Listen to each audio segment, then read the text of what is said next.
Assalamu alaikum friends, Allahumma salli ala Sayyidina Muhammadin wa ala ali Muhammad. Hope you are doing well. Today we have a very interesting topic related to your future or related to the opportunities you will get in your future.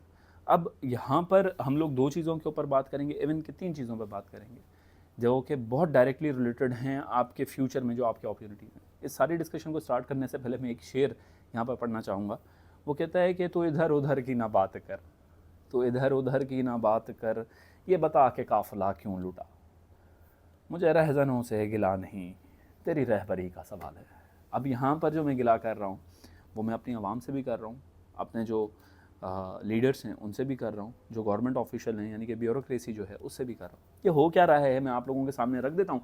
अगर आप लोग मुतमईन हैं तो मुझे भी कोई problem नहीं है, क्योंकि अगर मैं आवाज़ उठा रहा हूँ तो हो सकता है कि मुझे प्रॉब्लम हो जाए, क्योंकि जो हमारे पास टिकटॉकर्स हैं या यूट्यूबर्स हैं, अगर उनको कुछ होता है या मामलात होते हैं तो उनके लिए तो सोशल मीडिया भर जाता है, पर हम जैसे जो फ़कीर तबीयत लोग हैं जो कि बेलौस काम करना चाहते हैं, उनकी आवाज़ कोई नहीं बनना चाहता। उनको यही कहा जाता है कि इसका कोई ना कोई मकसद होगा जब ही ये बात कर रहा है, और इसी जलसी के अंदर, इसी मफाद परस्ती के अंदर वो जो अच्छी आवाज़ें हैं वो दब जाती हैं। खैर, हमारा काम है कि हम एक आवाज़ बने ताकि शऊर आ सके, ताकि इस कौम के अंदर ये बात पता पड़ सके कि ये हो क्या रहा है। तो हो कुछ यूँ रहा है कि हमारे पास बजट जो एलोकेट हुआ एजुकेशन के अंदर वो 613 बिलियन का बजट एलोकेट हुआ, जिसके अंदर कुछ स्कूल्स को बजट मिला, कुछ कॉलेज एजुकेशन को मिला, और ये डिवाइड हुआ। ये सिर्फ स्कूल का बजट नहीं है, इसके अंदर फॉरेन स्कॉलरशिप्स भी मौजूद हैं, इसके अंदर कॉलेज एजुकेशन भी मौजूद है, इसमें यूनिवर्सिटी एजुकेशन भी मौजूद है, इसके अंदर आपका स्कूल एजुकेशन भी मौजूद है। यानी कि 3 अलग अलग डिपार्टमेंट्स जो हैं हमारे पास, उनका टोटल बजट 613 बिलियन रुपीज़ है। जिसके बाद हम लोग अगर देखते हैं कि बेनज़ीर इनकम सपोर्ट प्रोग्राम का जो बजट है वो 716 बिलियन रुपीज़ का है। अब दोनों को अगर मवाजना किया जाए कि किसका ज़्यादा प्रॉफिट है और किसका कम हमारे सोसाइटी को होता है, तो वो बिल्कुल वाज़ा है आप लोगों के लिए कि बेनज़ीर इनकम सपोर्ट प्रोग्राम एक ऐसा प्रोग्राम है जिसके अंदर लोगों को बग़ैर कुछ काम किए हर महीने कुछ ना कुछ अमाउंट मिलता है। और वो लोग मुझसे बड़ा नाखुश होंगे जो कि ये बात मैं कर रहा हूँ, उनको बुरी लगेगी क्योंकि उनको अमाउंट मिल रहा है, पर वो ग्रेटर गोल नहीं देख रहे। वो ये नहीं देख रहे कि इससे नुकसान क्या हो रहा है, इससे हमारी सोसाइटी को किस तरीके से डैमेज किया जा रहा है। आप भले दें, बहुत सारे मुल्कों में ये काम होता है और होना भी चाहिए कि लोगों को अमाउंट मिले जो कि बेरोज़गार हैं, मफलूज हैं, माजूर हैं और यतीम हैं, मिस्कीन हैं या बेवाएँ हैं, उनको अमाउंट मिलना चाहिए। पर क्या क्राइटेरिया है सिंध के अंदर इस अमाउंट को देने का, वो आपको भी पता है और मुझे भी पता है।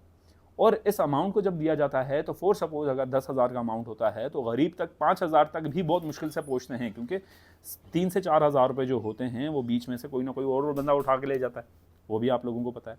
इसके बाद अगर हम एक और बहुत इंपॉर्टेंट फैक्ट जिसके लिए ये वीडियो बनाई जा रही है, अगर मैं उसके ऊपर हाईलाइट करूँ तो आपको शायद वो बातें ना पता हों। इसके अंदर एक और प्रोग्राम हमारे जो गवर्नमेंट है वो शाया करती है, जिसके अंदर आता है बेनज़ीर इनकम सपोर्ट प्रोग्राम के अलावा प्रोग्राम बात कर रहा हूँ जो कि यूथ डेवलपमेंट प्रोग्राम्स हैं। यूथ डेवलपमेंट प्रोग्राम्स में मैं खुद भी टीचिंग कर चुका हूँ और मैं बड़ा शौक़ था, मैं ये जो सारी चीज़ें देख के जो एंजाइटी और डिप्रेशन के अंदर गया, उसकी वजह आपको वो क्या थी मैं आपको आज खुल के बताता हूँ। वो वजह ये थी कि जो बच्चे आते थे बहुत गरीब घराने के भी होते थे, बहुत हम्बल बैकग्राउंड से होते थे और बहुत ज़्यादा टैलेंटेड होते थे, और मैं ये देखता था कि जो कोर्सेज़ ऑफ़र उनको किए जा रहे हैं, ना उनका सर है ना पाँव है। वो कोर्सेज़ की लिस्ट मैं अगर आपको बताऊं तो आपकी हंसी छूट जाएगी। ये किस तरीके के कोर्सेज़ हैं। जैसे फॉर सपोज़ अगर फ्रीलांसिंग आप कर रहे हैं, बहुत अच्छा सब्जेक्ट है फ्रीलांसिंग, तो उसका टीचर जो है वो किसी के भतीजा आ जाएगा, किसी का मामी का बेटा आ जाएगा, या कोई मामी खुद आ जाएंगी या खाला आ जाएंगी पढ़ाने के लिए। उसका कोई क्राइटेरिया ही नहीं है। मैं एक सिंपल सा सवाल पूछ रहा हूँ कि अगर आपने एक यूथ डेवलपमेंट प्रोग्राम स्टार्ट किया है तो क्या टीचर्स आपके पास ऐसे मौजूद हैं कि वो जो स्किल है वो सिखा सकें?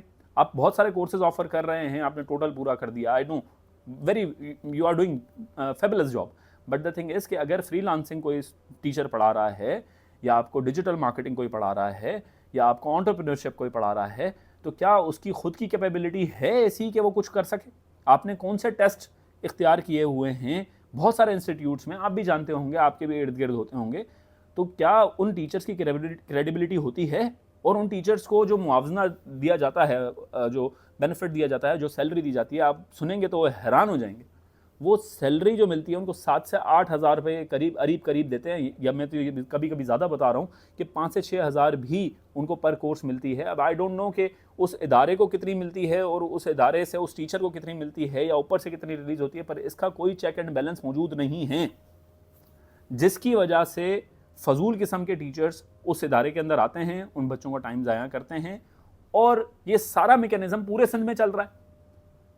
खाना पूरी के लिए ये चीज़ें तो बहुत अच्छी हैं, और अगर फॉर सपोज मैं ये बात गलत कह रहा हूँ, बिल्कुल ऑन पेपर जो है, हो सकता है कि मुझे गलत प्रूफ कर दें कोई लोग कि जी ये देखें हमारे पास तो बहुत अच्छे टीचर्स मौजूद हैं, तो मैं सिंपल सा एक मासूमाना सवाल करता हूँ कि कितने स्टूडेंट्स, कितने ब्यूरोक्रेट्स, कितने एंटरप्रेन्योर्स हमारे इस प्रोग्राम से निकले हैं जिन्होंने पाकिस्तान का झंडा पूरे दुनिया के अंदर गाड़ दिया?